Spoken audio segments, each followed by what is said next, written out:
Bonjour à tous, bienvenue.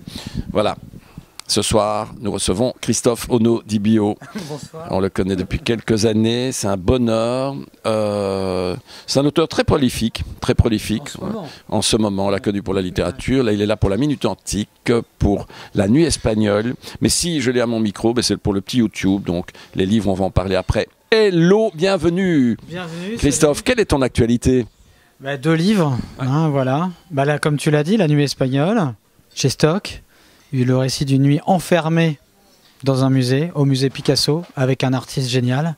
Et puis La Minute Antique, qui est la petite gymnastique que je propose aux lectrices et aux lecteurs. C'est-à-dire toute l'actualité d'aujourd'hui, mais traitée comme si c'était des Grecs et des Romains qui la regardaient. C'est-à-dire le véganisme, vous pensiez que c'est d'aujourd'hui, c'est parce que c'est à la mode. Et ben non, en fait, il y a 2000 ans, on en parlait déjà. MeToo, vous vous êtes demandé pourquoi les femmes avaient tant de difficultés à dire ce qui leur était arrivé, les violences qu'on leur a fait subir.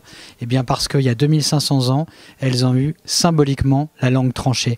Je raconte tout ça, c'est des petits textes de 3 minutes à peu près de lecture avant de dormir, un petit voyage dans le temps. Merci. Je t'interromps parce que ça tu en parleras pour le public. Il ne faut pas me lancer. Ah ouais, mais oui. Espagnol, voilà, c'était absolument le récit d'une nuit folle avec le musée Picasso pour nous tout seuls, avec Adel Abdesemed, qui est l'un des derniers artistes courageux de son temps et qui raconte ce que c'est qu'un artiste aujourd'hui dans une époque où les libertés reculent, sauf dans ta librairie, mais où on a de plus en plus de difficultés à dire, surtout pour un artiste. C'est-à-dire qu'à chaque fois qu'on fait une œuvre, on offense quelqu'un.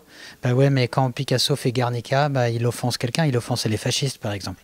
Par exemple, littérature, roman, quelque chose. C'est un récit, un roman vrai. C'est le récit de notre nuit d'ivresse, d'art, à la recherche du secret qui se cache dans Guernica de Picasso. Ah, il parle bien cet homme, c'est un bonheur. Hein. Quelle est ta lecture du moment? En ce moment, je lis en fait en ce moment déjà la rentrée littéraire de janvier. Et alors un livre paru qu'on pourrait conseiller. Oui, alors ce que je lis en ce moment, eh bien, je lis le livre de Victoria Mas, Le bal des folles. Voilà, que je reçois. Là, il n'y a plus besoin d'en parler. Alors attends, je vais t'en trouver un autre. Mais il y a une chose, c'est que nous suivons les 30 livres du Point. Oui. Et dans le lot, il y a le Goncourt du cœur de toute l'équipe, un livre que j'ai fait lire à toute l'équipe, qui a enfin reçu un petit prix hier, un prix belge, le Goncourt belge.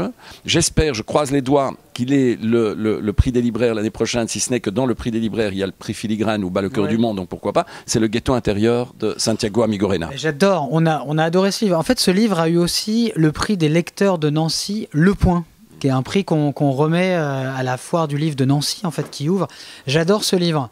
C'est le livre le plus fort de Santiago. C'est un livre qui portait depuis 10 ans. Et je suis heureux que ce soit votre coup de cœur parce que c'est absolument bouleversant.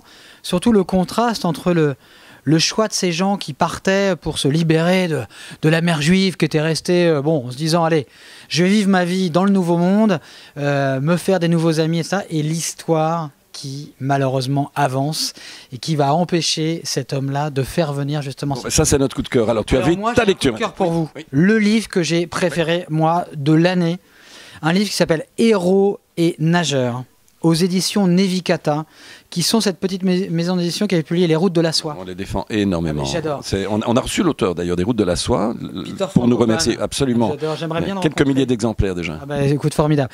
Héros et nageurs, c'est un récit, un essai. C'est le seul livre d'un monsieur qui s'appelle Charles Prosson, 1992, qui vient juste d'être traduit. C'est un récit sur le rapport des écrivains à la nage de l'Antiquité à nos jours. C'est le plus beau livre que j'ai lu sur l'activité de nager, ce que c'est que cette...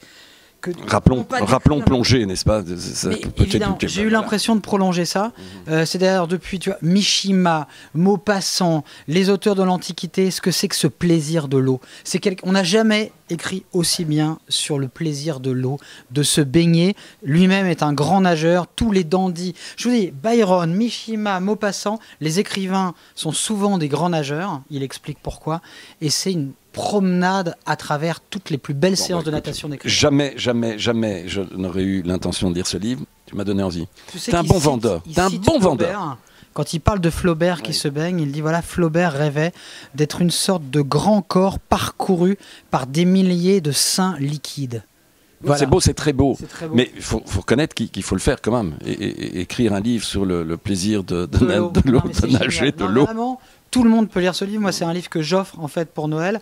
Parce que mais voilà, c'était la question suivante. Quel est le livre que tu vas offrir? C'est un bain rafraîchissant, sensuel, qui nous donne envie de lire encore plus, d'acheter plus de livres et de se baigner et de faire tant d'autres choses. Ok, maintenant on va du tac au tac, parce que ce petit YouTube, faudra qu'on le poste et il ne faut pas qu'il soit trop long. Ouais. Oh bah si, tiens, en général je la pose pas celle-là. Ton polar du moment. Enfin bien que tu es dans le prix maintenant, tu n'es pas obligé ces derniers temps d'en avoir lu, néanmoins. Le dernier Philippe Kerr. Merci. La série télé du moment. Alors je viens de terminer Peaky Blinders, et que j'ai adoré, la dernière saison, et Years and Years. Le film? Non, la série. Non, et le film maintenant, cinéma? Ah, le film, Une vie cachée, le dernier Terrence Malick, une œuvre de résistance, chef-d'œuvre, sublime, il filme la nature.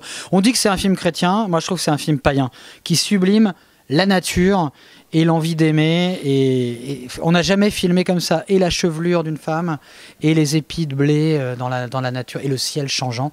C'est une œuvre de résistance absolument magnifique. Tu parles bien, voilà. c'est un bonheur. Bon, j'ai déjà eu l'occasion de te recevoir, tu viens régulièrement à Bruxelles, mais est-ce qu'on te lâche un petit peu? Si oui, si on te lâche dans les rues, quel est ton lieu de prédilection à Bruxelles? En fait, j'aimerais que quelqu'un me fasse découvrir l'underground bruxellois.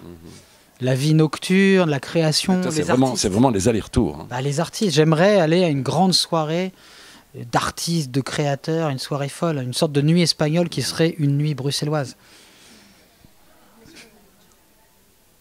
Non, mais ça, je lui ai déjà demandé. Enfin, ça doit être toujours le même. Ton premier souvenir de lecture me rappelle Garance, mais dans un autre YouTube, on doit l'avoir. Vous savez que plus on vieillit, plus on réinvente ses souvenirs de jeunesse. Bon, alors, ton premier souvenir de lecture, Christophe, s'il te plaît?